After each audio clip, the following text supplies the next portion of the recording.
significa la manera en la cual las células son afectadas cuando el organismo sufre alguna alteración.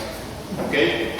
Bueno, ahora, las células normales se encuentran en un estado de homeostasis. ¿Ok? Ustedes saben que la homeostasis son todas las condiciones que tienen que cumplirse para que nuestro organismo funcione normalmente. ¿Ok? Pero obviamente, por diferentes motivos, ese estado normal se puede alterar. ¿Ok? Y el primer motivo por el cual una célula altera su estado normal es cuando sufre algún tipo de estrés. ¿Me entienden? ¿Ok? Pero las células, cuando sufren un estrés, tienen capacidad de adaptarse. ¿Ok? ¿Qué significa adaptarse? Que la célula se modifica para poder, digamos, cumplir con los nuevos requisitos funcionales dados por el estrés al cual la célula se encuentra sujeta en este momento. ¿Me entienden? O sea, cuando de repente, qué sé yo, nosotros estamos trabajando, por ejemplo, ¿verdad? Y de repente, en un día de trabajo normal, nos vienen, por ejemplo, a las 6 de la tarde y nos dicen que tenemos que completar, vamos a suponer, el cronograma de clases completo para el día de mañana. Uno ya se iba a ir a su casa a descansar a esa hora, ¿okay? Pero va a tener que adaptar su horario para poder completar todo ese trabajo que tiene antes de poder irse a descansar, ¿cierto? Lo mismo en las células, ¿okay? Cuando una célula se encuentra sujeta, ¿okay?, a un estado que le produce estrés, tiene que adaptarse para poder cumplir con el nuevo estado de estrés. ¿Okay? Y la primera clase de hoy, más que nada se va a basar en cuáles son justamente esos cambios adaptativos que pueden sufrir las células. ¿Ok? Pero ¿qué pasa? Cuando el estrés es muy grande, la célula, aunque pueda adaptarse, tiene capacidad limitada de adaptación. ¿Ok? ¿Qué significa eso? Que en un momento dado el estrés puede superar la capacidad que tiene la célula de adaptarse, ¿me entienden? En ese caso, la célula que se había adaptado va a pasar a lesionarse, ¿me entienden? ¿Ok? Ahora, tengan en cuenta que no siempre vamos a tener, digamos, este ciclo de célula normal, adaptación y luego lesión celular. ¿Ok? La célula puede adaptarse perfectamente sin llegar a lesionarse. O por otro lado, el estrés puede ser tan intenso que desde el mismo momento inicial hacer que la célula se lesione sin dar oportunidad a que pueda adaptarse. ¿Me entienden? ¿Ok? Entonces, les repito, la célula de entrada puede adaptarse permitiendo mantener, digamos, una funcionalidad relativamente normal. ¿Ok? Y si no consigue adaptarse correctamente, se termina lesionando. O bien, de entrada, ¿verdad?, el estrés puede ser tan fuerte que la célula no tiene tiempo de adaptarse y directamente se lesiona. ¿Ok? Ahora, cuando una célula sufre una lesión, ¿sí?, la lesión va a ser o puede ser de dos tipos. ¿Ok? Al comienzo, la lesión siempre es reversible. ¿Qué significa reversible? Que la célula va a poder volver a su estado normal. ¿Me entienden? Eso significa reversible. Pero por otro lado, la lesión puede ser irreversible. En este caso, es imposible que la célula vuelva a su estado normal. ¿Me entienden? ¿Ok?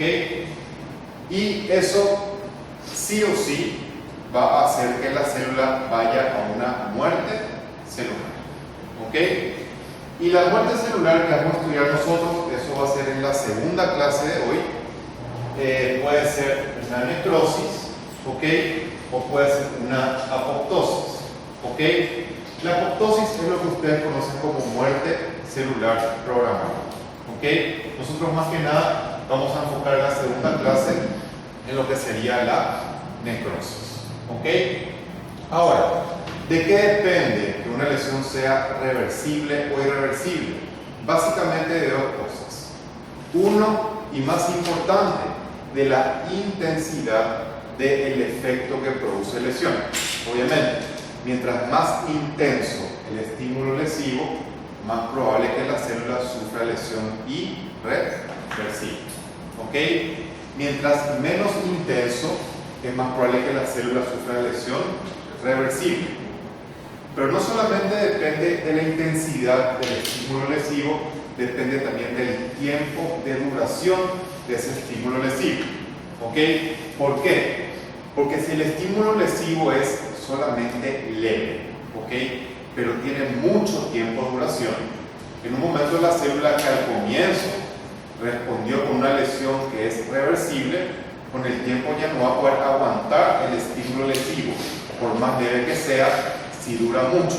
¿Me entienden? O sea que igual un estímulo lesivo leve, si dura mucho tiempo, también va a llevar a una lesión irreversible. ¿Está bien?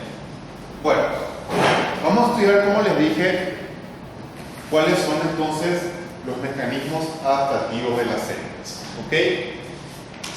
Y vamos a comenzar con el primer concepto que se conoce como la hipertrofia. ¿Ok? ¿Qué significa hipertrofia? Significa aumento del tamaño celular. ¿Me entienden? Entonces, una célula puede adaptarse a un estrés aumentando su tamaño celular. Vamos a poner varios ejemplos para que entiendan mejor, digamos, este concepto. ¿Ok? Primero que nada, dice acá, la hipertrofia se ve en células que no se dividen. ¿Ok? ¿Qué células del cuerpo ustedes recuerdan que no se dividen normalmente?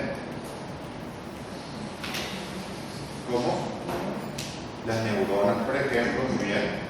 Aunque hay un pequeño porcentaje de neuronas que puede dividirse, muy pequeño, pero en general las neuronas no se dividen. Después, ¿qué otra más? Que va a explicar mejor todavía este ejemplo que vamos a dar. ¿Qué otro tipo de células muy conocidas se sabe que no se dividen? El músculo cardíaco. Muy bien. El músculo estriado en general no se divide. ¿Ok? El músculo liso sí se divide. El músculo estriado no. Ni el cardíaco, ni tampoco el esqueleto. ¿Me entienden? Entonces, son estas células las que más frecuentemente, o las que van a sufrir más bien una hipertrofia. ¿Ok? Ahora, la hipertrofia puede ser fisiológica y patológica. Vamos a poner dos ejemplos para que entiendan eso. ¿Ok? Las personas que se van al gimnasio y hacen ejercicios con pesas, con el tiempo aumentan su masa muscular. ¿Me entienden? Y ese aumento de la masa muscular es directamente por una hipertrofia del músculo esquelético. ¿Me entienden? Eso es totalmente fisiológico, obviamente porque es normal. ¿Me entienden? ¿En qué caso podemos hablar de una hipertrofia patológica? En los casos en los cuales hay una hipertensión arterial. ¿Por qué? Porque cuando hay una hipertensión arterial, el corazón tiene que contraerse con más fuerza para poder vencer esa presión arterial elevada. Pero la única manera que puede conseguir contraerse con más fuerza es aumentando el tamaño de sus fibras musculares.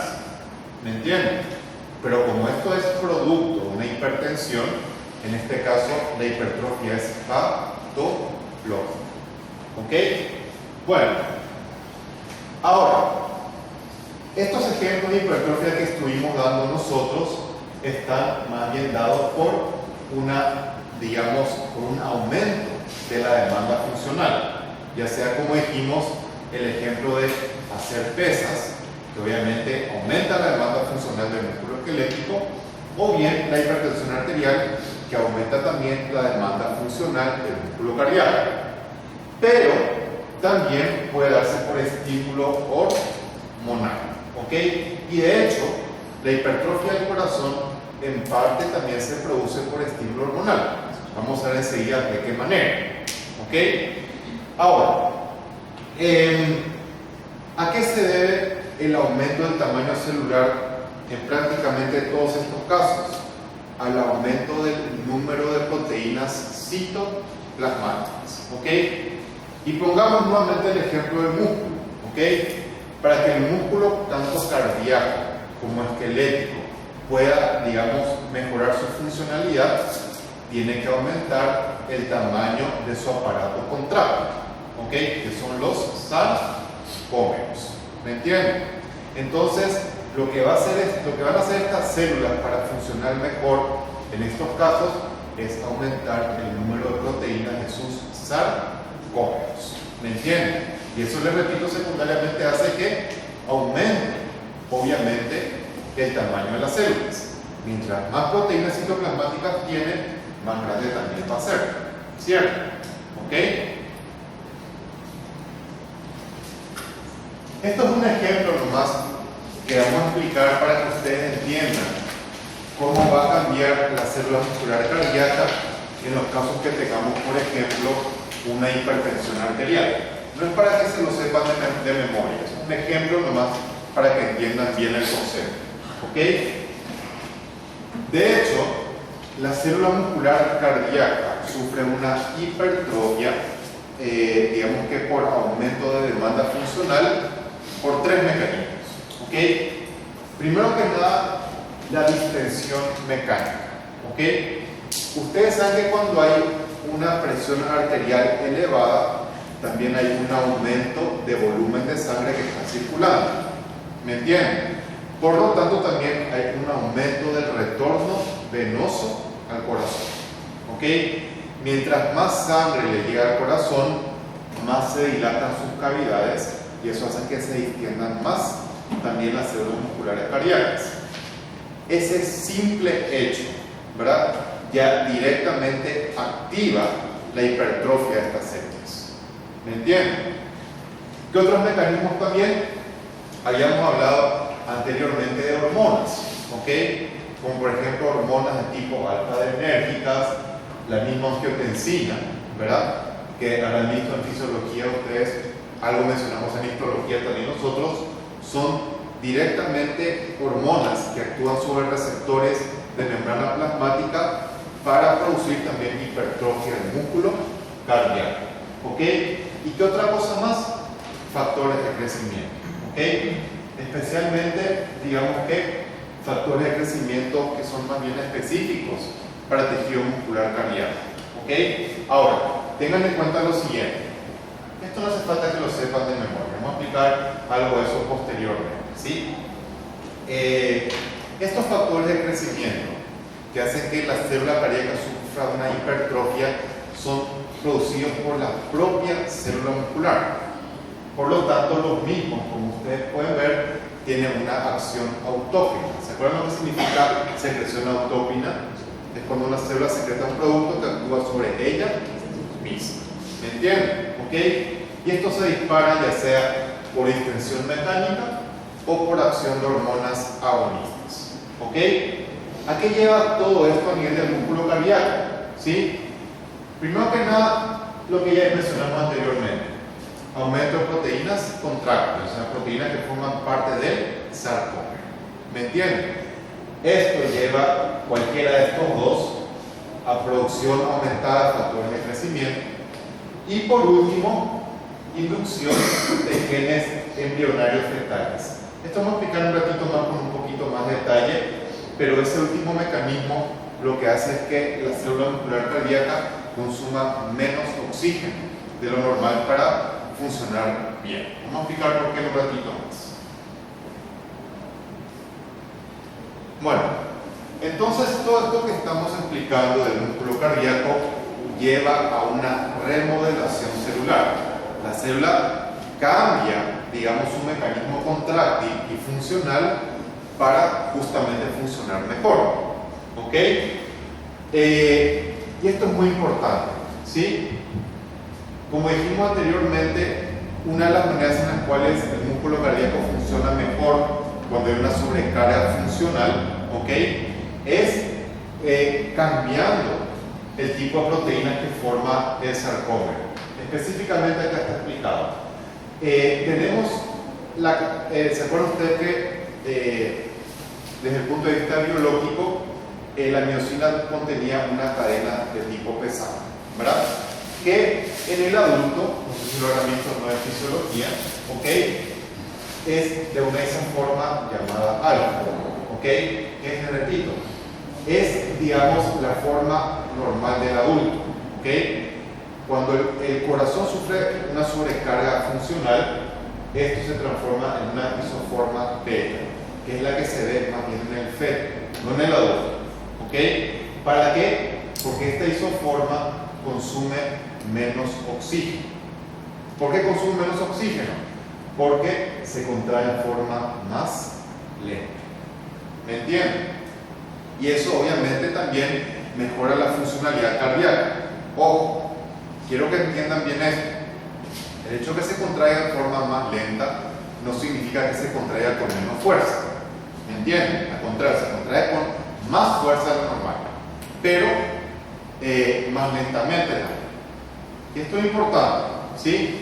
Porque si el músculo cardíaco, ¿verdad?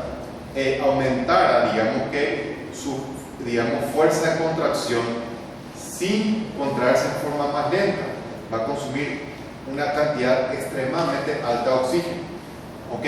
Lo cual en un momento dado va a evitar que el corazón realmente pueda responder a una presión arterial elevada. Entonces, contraerse más lento, pero con más fuerza, mantiene un equilibrio importante de consumo de oxígeno. ¿Ok? Bueno, ¿qué otra cosa también es importante? ¿O qué es, digamos, otra cosa que tenemos que tener en cuenta? Ustedes se acuerdan que la pared auricular tenía células musculares cardíacas que secretaban una hormona que se llamaba factor natriurético auricular. ¿Ok? Que lo que hace es que a través de la orina se pierda mayor cantidad de sodio, mayor cantidad de agua. ¿Me entienden? ¿Qué tiene esto como efecto secundario? Disminuir el volumen sanguíneo y secundariamente disminuye la presión arterial. ¿Ok? Entonces también al disminuir el volumen sanguíneo circulante, obviamente eso permite que el corazón funcione mejor. ¿Está bien? Sería esto un diurético natural que nuestro propio organismo produce. ¿Ok? Pero como les dije, con el tiempo, sobre todo en pacientes que no tratan su problema de hipertensión, ¿ok? En un momento dado, la presión arterial, digamos, va a continuar, digamos, su camino y la célula muscular cardíaca va a perder su capacidad de adaptarse. ¿Me entienden? Ya le dije a ustedes yo, la presión arterial puede que no esté muy elevada. Vamos a poner un paciente que tenga una presión sistólica de 150, es elevada, pero no es muy elevada tampoco. Pero si eso continúa en forma constante con el tiempo y el paciente no se trata, en un momento dado su corazón ya no va a poder vencer, digamos, esa presión arterial y va a perder su capacidad de adaptarse. ¿A qué lleva esto a un paciente que no trata su hipertensión? A una insuficiencia cardíaca. ¿Me entienden? ¿Ok?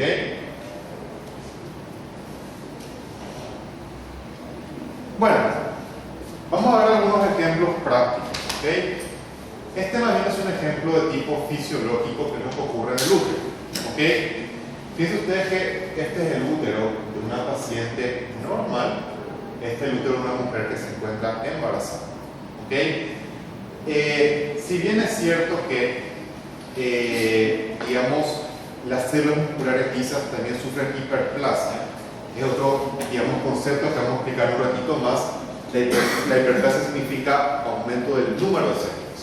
¿Ok? También el músculo liso responde, digamos, como mecanismo adaptativo con una hipertrofia. ¿Ok? Y eso se ve mucho a nivel del útero cuando justamente la mujer se embaraza. Noten el tamaño de las fibras musculares lisas en el útero normal comparado con el tamaño que tienen ellas en una mujer que se encuentra embarazada. Es mucho más grande. Pero ¿a qué se debe específicamente la hipertrofia? Acá obviamente es un estímulo hormonal. Específicamente es el estrógeno lo que produce esto y obviamente esto sería un proceso adaptativo fisiológico totalmente. ¿Ok? Ahora,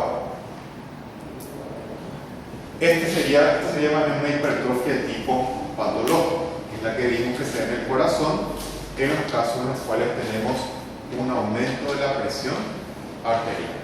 ¿Me entienden? ¿Ok? Ven ustedes cómo es un corazón normal.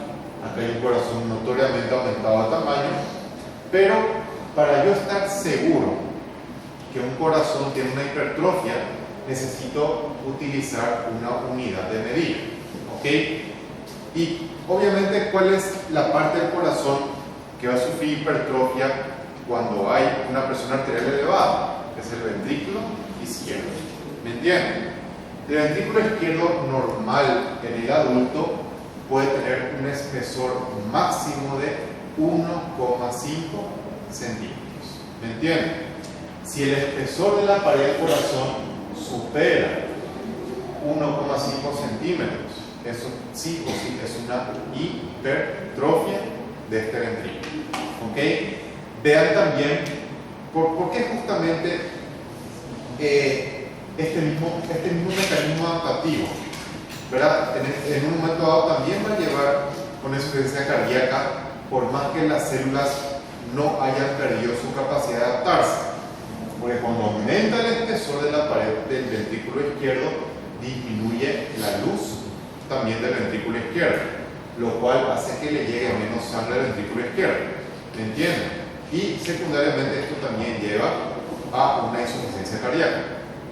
¿Ok? Esto es, se extiende con mucho menos facilidad que una pared cardíaca normal, porque sus fibras son muy gruesas. ¿Está bien? Histológicamente también se puede detectar, digamos que una hipertrofia del músculo cardíaco, pero acá no tengo ninguna imagen para comparar y que ustedes puedan ver, digamos, las fibras musculares cardíacas, el tamaño normal que tienen que tener. Esto sencillamente se ve que las fibras están aumentadas de tamaño, pero les repito, no hay nada para comparar aquí. Mucho más fácil notar en la macroscopía. ¿Ok? Recuerden que anatomía patológica no es solamente histología, sino también es macroscopía. O sea que acá en las clases que vamos a ir dando nosotros, vamos a estudiar no solamente alteraciones histológicas, sino también anatómicas. ¿Me entienden? ¿Ok? Entonces, por lo menos, tienen que recordar anatomía básica. ¿Ok? ¿Sí? Histología, obviamente, también, ¿verdad? Y no tan básica, pero bueno. El segundo mecanismo adaptativo que vamos a estudiar nosotros se conoce como la hiperplasia. ¿Ok? A diferencia del caso anterior en el cual teníamos un aumento del tamaño de la célula, acá lo que tenemos es un aumento del número de células. ¿Me entienden? ¿Ok? No el tamaño, sino del número de células. ¿Me entienden? ¿Sí? Ahora, independientemente que el órgano sufra una hipertrofia o sufra una hiperplasia, ambos van a tener como resultado un aumento del tamaño del órgano. ¿Me entiendes? Por mecanismos diferentes, sí, pero el resultado macroscópico es el mismo. Vamos a tener un aumento del tamaño del órgano. ¿Ok? Nuevamente, podemos tener hiperplasia, digamos que tanto fisiológica como patológica. ¿Qué ejemplos tenemos de esto? ¿En qué caso hay, por ejemplo, hiperplasia fisiológica normal producida por hormonas? ¿Ok? Cuando justamente la mujer queda embarazada, la glándula mamaria aumenta de tamaño. ¿Ok? Y en este caso es por una hiperplasia de las células que forman parte del tejido glandular de la mama. ¿Ok? O sea, tanto las células que forman parte de los globulillos mamarios como también las que forman parte de los conductos mamarios excretores. ¿Ok? Este estímulo hormonal está dado tanto por estrógeno como también progesterona, principalmente. ¿Ok? Ahora, ¿cuándo hablamos de una hiperplasia compensadora? ¿Ok? Vamos a suponer, por ejemplo, que una persona haya perdido un riñón. ¿Ok? Por ejemplo, por un traumatismo. ¿Ok? o por un absceso renal, puede ser también. ¿Ok? ¿Una persona puede vivir con un solo riñón? Sí, puede ir perfectamente bien. ¿Ok? Pero ese riñón que queda va a tener que aumentar mucho su tamaño para poder compensar la falta del otro riñón. ¿Ok? Ahora, ustedes me van a decir, ¿por qué esta hiperplasia es fisiológica? Porque el riñón que queda es normal. El riñón que patológico fue el que se sacó, pero el que sufre hiperplasia es un riñón normal. Por eso hablamos de una hiperplasia fisiológica. ¿Me entienden? ¿Ok? Esto no es una hiperplasia de un órgano patológico. Una hiperplasia de un órgano que es normal. ¿Ok? Ahora, la hiperplasia patológica, ¿sí?, puede producir importantes problemas de salud. ¿Ok? Y una parte importante de ellas puede ser producida por, digamos, aumento del estímulo por factores de crecimiento. Pero más importante es por una acción excesiva de hormonas o por una respuesta, en todo caso, anormal de las células a un estímulo hormonal. ¿Ok? Y vamos a ver ejemplos importantes de esto porque son hiperplasias, digamos, que producen patologías muy frecuentes y algunas de ellas inclusive son factor de riesgo para cáncer con el tiempo. ¿Ok? Vamos a ver la primera de ellas, que es patológica, que es la hiperplasia del endometrio. ¿Ok? Tengan en cuenta lo siguiente, ¿sí? El endometrio normal, en la fase secretora, que es donde es más grueso, ¿ok?, no debe superar el 1 centímetro de grosor. ¿Ok? Hasta 1 centímetro de grosor puede ser normal todavía el endometrio. Cuando el endometrio es más grueso de 1 centímetro, obviamente eso es muy sospechoso de una hiperplasia. ¿Ok? Bueno, ahora, entonces sencillamente, ¿cómo detecto yo una hiperplasia macroscópicamente? Midiendo el grosor del endometrio. Ojo, la hiperplasia no siempre se puede medir macroscópicamente. A veces se ve solamente con la microscopía. ¿Ok? En este caso en particular, digamos que es una hiperplasia, vamos a decir, exagerada. ¿Ok? Porque si ustedes, por ejemplo, hablan una cavidad endometrial normal, la cavidad endometrial es completamente lisa, ¿cierto? Pero esto no es liso, esto es bastante rugoso cuando uno mira a simple vista. Y este aspecto rugoso, exuberante, ¿verdad?, puede ser tranquilamente relacionado con una hiperplasia, inclusive con un tumor. ¿Ok? Ahora, ¿cómo yo detecto la hiperplasia, digamos que microscópicamente en el endometrio? ¿Ok? Un endometrio normal va a tener más o menos la misma cantidad de glándulas y de tejido conjuntivo. Más o menos. ¿Ok? Pues ustedes se fijan en esta imagen, ¿qué ven ustedes aquí más? ¿Ven más glándulas o ven más tejido conjuntivo? ¿Qué hay más en la imagen? ¿Hay más glándulas o más tejido conjuntivo? Hay mucho mayor cantidad de glándulas. Estas son las glándulas, ¿ven? Ven la gran cantidad de glándulas que hay y ven el poco tejido conjuntivo que hay. Entonces, ¿cuándo yo hablo de una hiperplasia endometrial? Cuando el endometrio tiene mucho mayor cantidad de glándulas que de tejido conjuntivo. ¿Me entienden? ¿Ok? Cuando hablemos de aparato genital femenino, vamos a estudiar este problema con mucho mayor detalle. ¿Ok? Ahora, la hiperplasia que más frecuente vemos nosotros patológica es la que se produce en la próstata. ¿Ok? Este es un problema que prácticamente todos los varones van a tener cuando llegan a cierta edad. ¿Ok? La hiperplasia prostática, al igual que la hiperplasia endometrial que vimos anteriormente, ¿verdad?, ambas son producidas por un efecto hormonal. ¿Ok? Ahora, una cosa importante que tienen que tener en cuenta: la hiperplasia endometrial aumenta riesgo de cáncer en la mujer. La hiperplasia de próstata, aunque da problemas muy importantes, no aumenta el riesgo de cáncer en el varón. ¿Me entienden? ¿Ok? Ahora, la zona de la próstata que sufre hiperplasia por estímulo de testosterona con el tiempo es más bien la zona transicional y la zona periuretral. ¿Ok? Entonces, ¿qué pasa cuando la próstata que está rodeando la uretra, ¿verdad?, sufre hiperplasia? Con el tiempo va a obstruir a la uretra. ¿Y qué problema va a tener el paciente? Va a tener justamente problemas de retención urinaria, porque no va a tener la orina por donde salir bien. ¿Ok? Y ese es el motivo por el cual la hiperplasia prostática crea problemas de salud importantes en los varones. ¿Me entienden? ¿Ok? Si el problema, digamos, no es tratado como es debido, ¿verdad? Entonces pueden ver la próstata a nivel del cuello vesical ni en el tamaño de la vejiga. Esto le parece una vejiga de tamaño normal a ustedes. Primero que nada, está mucho más grande de lo normal. Y segundo, cuando yo abro una vejiga por dentro, ¿verdad?, la superficie interna es lisa. Esto no. Esto se ve como una especie de trabeculado, ¿cierto?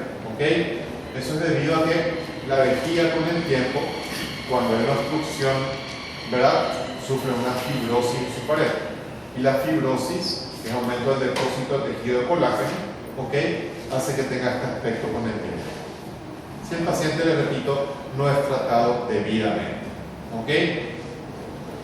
El aspecto histológico de la hiperplasia lo vamos a ver mejor en la próstata cuando es un aparato genital masculino. ¿Ok?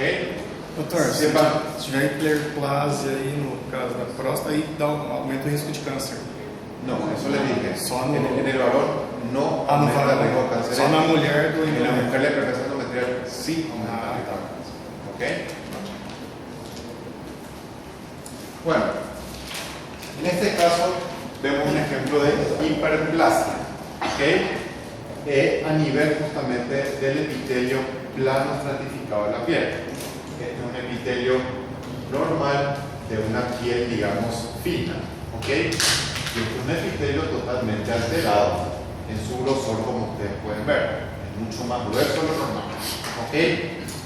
Les quiero aclarar que este ejemplo no corresponde a lo que yo voy a decir ahora, pero un motivo importante o frecuente en el cual vemos hiperplasia epitelio plano estratificado de la piel es cuando tenemos verrugas.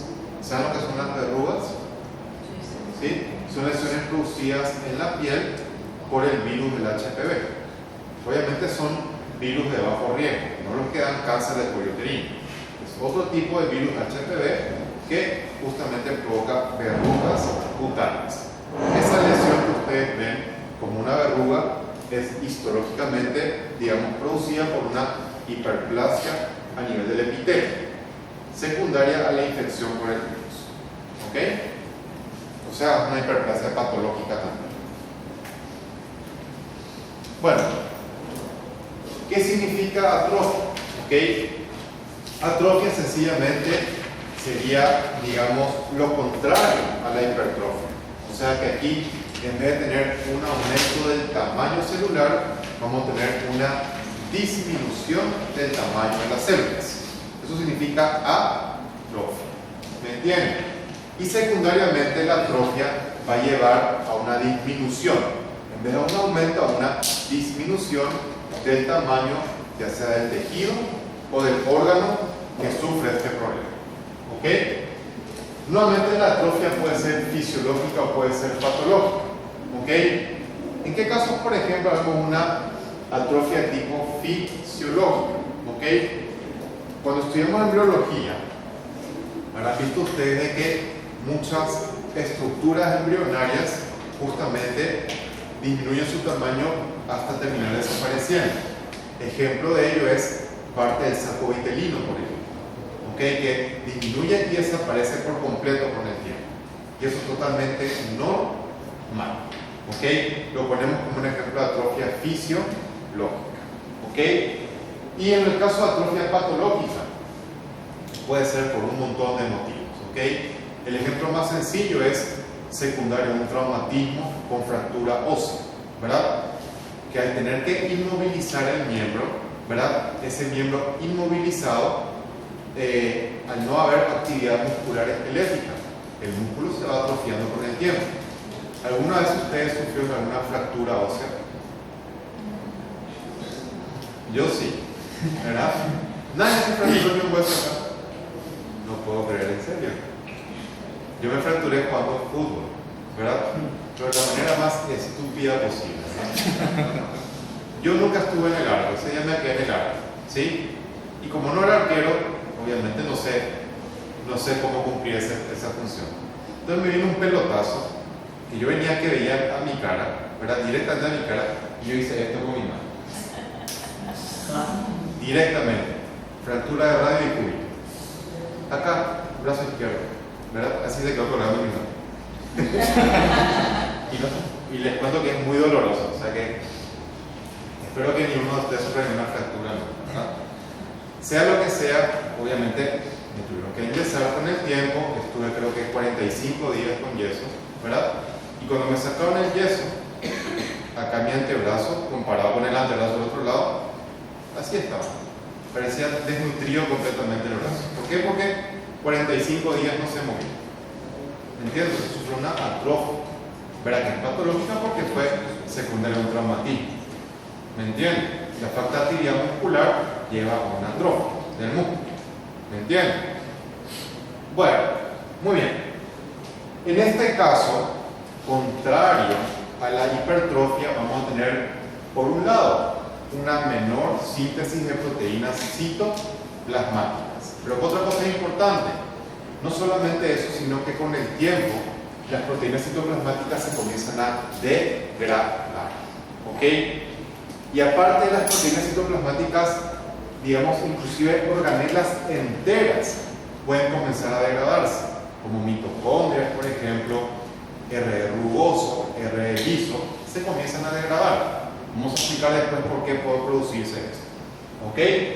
Bueno, ahora, y esto sencillamente permite que la célula pueda sobrevivir a ciertos estados. Y el ejemplo, digamos, práctico, muy fácil de explicar de esto es pacientes desnutridos. ¿Ok? Pacientes que no se alimentan bien sencillamente. ¿Ok? Sus células, al recibir menor aporte energético, tienen que atrofiarse porque tienen que vivir con lo menos que tienen o con lo poco que tienen. ¿Me entienden? ¿Ok? Y así como cualquiera de nosotros, a mí hace poco me tocó, por ejemplo, un amigo mío que hace mucho tiempo no veía, que está con un problema económico muy importante, ¿verdad? Estamos tratando de ayudarlo entre todos los amigos. Él nos contaba que su única comida del día era su desayuno, ¿verdad? Y el resto del día vivía solamente con café, porque quedó en una situación económica muy grave, no tenía ni siquiera para comer, imagínense. Así estaba el hombre cuando lo vi, aquí, ¿verdad? Si solamente desayuno es su única comida del día. ¿Me entienden? ¿Ok? Eso es una manera en la cual una persona se adapta a lo que económicamente tiene, ¿verdad? De esa misma manera las células también se adaptan. ¿Me entienden? A ese mismo, digamos, menor aporte de energía. ¿Ok? También pueden hacerlo. Obviamente tiene sus consecuencias, ¿no? Acá tenemos varias causas que pueden producir una atrofia. Y sencillamente la falta de actividad. No hace falta que se fracturen nada, compañeros, ¿verdad? Va a tener falta de actividad. Cualquiera de nosotros que no quiera hacer ejercicios, que no quiera caminar, que tenga vida sedentaria, va a tener también una atrofia de sus músculos. ¿Me entienden? ¿Sí o no? ¿Verdad? Bueno, pérdida de inervación, esto es, digamos, en la gran mayoría de los casos secundarios a traumatismos. ¿Ok? Un traumatismo que produce, digamos, que destrucción de una placa motora, ¿verdad? Vamos a suponer, por ejemplo, que el músculo sea normal. Pero ¿qué pasa si un traumatismo destruye el axón que inerva la placa motora? Por más que el músculo sea normal, si no tiene estímulo nervioso, no se puede contraer. ¿Me entienden? ¿Ok? Luego dice disminución de riego sanguíneo. Y esto es frecuente, por ejemplo, de ver a nivel del cerebro. ¿Ok? Cuando el cerebro justamente sufre disminución de riego sanguíneo, sus neuronas se van atrofiando con el tiempo, ¿verdad? Inclusive destruyendo también con el tiempo, ya por muerte celular. ¿Ok? Y eso lleva a una atrofia importante de la corteza cerebral, por ejemplo. ¿Me entienden? Pongo como ejemplo el cerebro, pero puede verse en varios órganos por el mismo motivo. ¿Ok? Nutrición inadecuada, ya hablamos de eso anteriormente. ¿Ok? Y pérdida del estímulo hormonal. ¿Me entienden? ¿Ok? Y esto puede ser completamente fisiológico. Cuando, por ejemplo, una mujer termina su embarazo, el útero que vimos ya está muy aumentado de tamaño, va a regresar por completo a su tamaño normal. ¿Me entienden? Y eso se produce por una atrofia de sus células musculares lisas, ¿ok? Que pierden el estímulo normal que se producía durante el embarazo. ¿Me entienden? Vamos a poner un ejemplo de una atrofia de tipo hormonal o por falta de hormonas totalmente fisiológica. ¿Ok?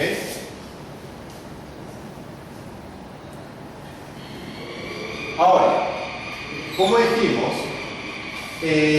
¿cuál es el mecanismo que principalmente lleva a la pérdida de proteínas citoplasmáticas cuando hay atrofia? Sencillamente, estas proteínas son degradadas. ¿Me entienden? Pero esta degradación de proteínas citoplasmáticas en estos casos no se produce al azar, ¿ok? Sino que las proteínas que tienen que ser degradadas son marcadas por las células. ¿Me entienden? ¿Ok? Y eso nos lleva al concepto de la vía ibiquitina proteasoma. ¿Ok? ¿Qué sería la ibiquitina? Es justamente una proteína que se va a unir con aquellas que deben ser degradadas cuando va a haber una atrofia. ¿Ok? Y unas enzimas, ¿verdad? Digamos que van a ser las que detectan la ubiquitina unida a esas proteínas para que específicamente ellas nomás sean las que se degradan. ¿Me entienden? Entonces, cuando hay una atrofia, les repito, no es que las proteínas se comiencen a degradar al azar. Se van a degradar solamente aquellas que están unidas a esta proteína. Y el proteasoma sencillamente sería el organismo encargado de degradar esas proteínas. ¿Ok? Ahora, dijimos también que el tamaño celular puede producirse por una disminución también de sus organelas. ¿Me entienden? ¿Ok? Y eso nos lleva a un concepto que se conoce como la autofagia. ¿Ok? ¿Qué significa la autofagia? Que la propia célula comienza a comerse a ella misma. ¿Me entienden? ¿Ok? La célula pues requiere para su supervivencia de proteínas, de carbohidratos, de lípidos. ¿Me entienden? Cosas que contienen, digamos, las membranas plasmáticas de cualquier organela, ya sean mitocondrias, ya sea retículo endoplasmático rugoso, ya sea retículo endoplasmático liso. Entonces, si no pueden obtener las células esos componentes que provengan directamente de la sangre, ¿verdad? Lo que hace es degradarse ella misma para obtener esos componentes. Obviamente degrada, digamos, más que nada, primeramente las organelas que, digamos, que no son vitales para su supervivencia. ¿Me entienden? ¿Ok? Si degrada, por ejemplo, las mitocondrias, no puede degradar todas las mitocondrias, sino se queda sin, digamos, lo único que le puede proveer energía a la célula. ¿Me entienden? ¿Ok? Entonces, más que nada, degrada al comienzo de R rugoso, L liso, después recién las mitocondrias. ¿Ok?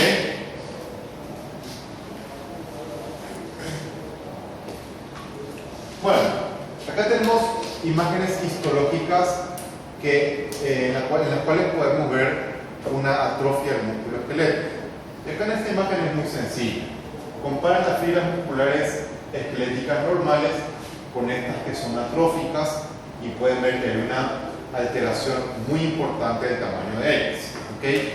Obviamente esto no puede ser normal, porque en cualquier tipo de músculo, vamos a poner porque, por ejemplo, yo ahora mismo me doy un corte de un bíceps, de mi bíceps, ¿verdad? Todas las fibras van a verse de tamaño muy, muy similar. ¿Me entienden? Pero cuando hay atrofia, vamos a tener, digamos, una desigualdad importante de tamaño. Acá es muy fácil de ver, pero en esta imagen no es tan sencillo, ¿ok? Si ustedes se fijan acá y miran solamente las fibras musculares, quizás les parezca que son normales, Pero, ¿por qué estas fibras son atróficas? Recuerden por histología que las fibras musculares, ya sean sobre todo las esqueléticas y las de piso, siempre están muy juntas, muy pegadas entre ellas, dejando muy poco espacio intercelular o poco espacio.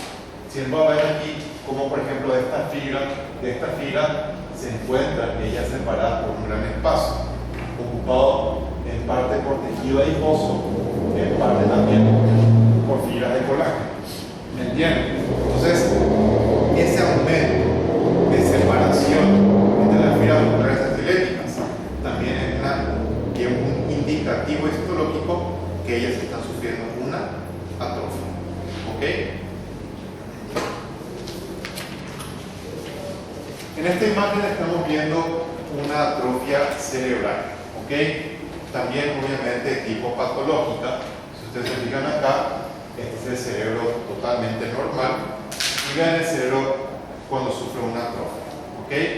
La atrofia cerebral está más que nada por una disminución del aporte de riego sanguíneo. ¿Ok? ¿Y cómo se expresa macroscópicamente esto? Por un aumento del tamaño de los surcos y por una disminución del espesor de las circunvoluciones cerebrales. ¿Ok? Ven acá cómo son gruesas las circunvoluciones y vean cómo los surcos se ven muy pequeños. Acá los surcos se ven bastante aumentados de tamaño y las circunvoluciones se ven mucho más finas. Esto, repito, me expresa una atrofia cerebral macroscópicamente. ¿Ok? Y acá, a diferencia de la hiperplasia endometrial, lo que estamos viendo es una atrofia del endometrio. Esto es un proceso normalmente fisiológico que se produce en la mujer paulatinamente cuando llega a la menopausia. ¿Me entienden? Por falta, nuevamente, en este caso, de estímulo hormonal. ¿Ok? Y la atrofia del endometrio, sencillamente, digamos que se mide, nuevamente teniendo en cuenta la relación de las glándulas con el tejido conjuntivo, ¿verdad? En la hiperplasia que teníamos, más glándulas que tejido conjuntivo. ¿Qué vamos a tener cuando hay una atrofia? Lo contrario, pocas glándulas y mucho tejido conjuntivo. ¿Ok? Esto es un endometrio proliferativo normal. ¿Ok? Vean cómo la cantidad de glándulas y tejido conjuntivo es más o menos similar. Pero acá hay pocas glándulas y mucho tejido conjuntivo. Esto es una atrofia endometrial fisiológica. ¿Ok? Normal. En el estómago, sí, podemos tener procesos, digamos, de atrofia patológica, por ejemplo, cuando tenemos una gastritis crónica, ¿ok? Sobre todo una gastritis crónica que ya tiene mucho tiempo de evolución, ¿ok? Porque cuando hay gastritis crónica, lo que se produce en la mucosa gástrica es una destrucción de las glándulas, ¿ok? Que al comienzo, digamos que por hiperplasia, se puede regenerar esa destrucción glandular y, digamos, mantener una especie de equilibrio. Pero con el tiempo, como les dije, las células pueden perder su capacidad de adaptarse. Y vamos a empezar a tener tejido conjuntivo en gran cantidad en la mucosa del estómago y poca cantidad de glándulas. ¿Ok? En el estómago, recuerden por histología, la mucosa tenía muchas glándulas y poco tejido conjuntivo. Cuando hay atrofia es al revés. Hay mucho tejido conjuntivo y poca cantidad de glándulas. ¿Ok? Esto en el estómago siempre es patológico y se produce con mucha más frecuencia por gastritis crónica. ¿Ok? Esta es una atrofia de tejido adiposo secundaria a una, digamos, malnutrición. ¿Ok? O una desnutrición. Y específicamente aquí la atrofia se expresa a nivel del epiplón mayor. ¿Ok? Entonces, están que el epiplón mayor es una capa gruesa de tejido adiposo que cubre gran parte de, digamos, la pared abdominal anterior. Como estamos viendo acá, ¿verdad?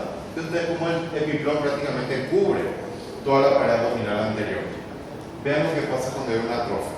¿ok? Obviamente esta es una, digamos, desnutrición seguramente muy marcada, ¿ok?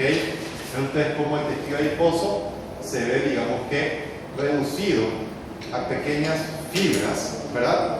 Que dejan ver perfectamente, en este caso, el intestino que se encuentra por detrás. ¿Me entienden?